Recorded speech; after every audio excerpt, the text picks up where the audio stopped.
अस्हाबुल यमीन वाले आएंगे, दाएं हाथ वाले आएंगे जिनका रिज़्क उनके दाएं हाथ में दिया जाएगा। अल्लाह ने कुरान करीम के अंदर नक्शा खींचा है, वो कहेंगे फयक़ूलु हाउ मुक़रउ किताबिया, ये लो मेरा नाम अमाल पढ़ लो, लो मेरा नाम अमाल पढ़ लो, मैंने दुनिया के अंदर बहुत नेकी किया था। खुशी से झूमता हुआ जाएगा मैदान महशर में, अल्लाह उसका नाम अमाल दाएं हाथ में देगा। अल्लाह हम सबका नाम अमाल दाएं हाथ में नसीब करे।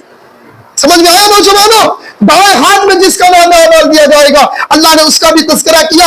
जहां पर वो ऐश करेगा, अल्लाह रब्बुल आलमीन ने कहा जा जन्नत के अंदर जहां से दिल आए वहां से खा ले, जो दिल में आए वो खा।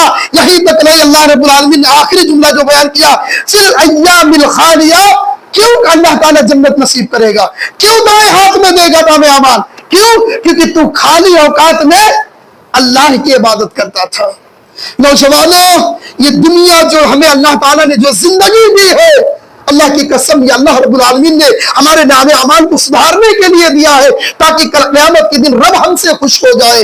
नाम अमाल को दाएं हाथ में लेने के लिए अल्लाह ने दिया है, लिहाजा अभी से इसकी तैयारी करो ताकि हमारा नाम अमाल हमारे दाएं हाथ में आए और हम पूरे रिश्तेदारों के सामने झूमते हुए जाए जन्नत के अंदर।